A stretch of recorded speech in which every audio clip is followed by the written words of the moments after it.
The focus of Central Ohio Crime Stoppers this week is on a stolen car, but there's an interesting twist to this crime. Instead of an organized car theft ring, this car vanished allegedly because of a beef with a neighbor. NBC4's Mike Jackson explains the details of this dispute. A resident in the 2000 block of West Broad Street reported her 1994 Ford pickup truck as stolen May 10th of this year. But people who live in the apartment complex indicated arguments and disputes over parking spaces within the complex prior to the missing truck.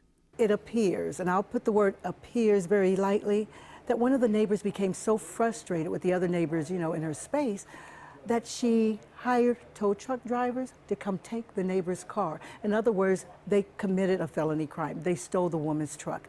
One person has been charged with complicity in grand theft auto, but will not identify the other two suspects. It's hoped that people within the tow industry will either recognize the truck or the suspects. We don't believe it was a tow truck company. We believe they may have been personal friends who came and got the vehicles. One suspect described as having a thin build. He's in his late 20s or early 30s. The second suspect is bald with a heavy build, also in his 30s and very agile for his size.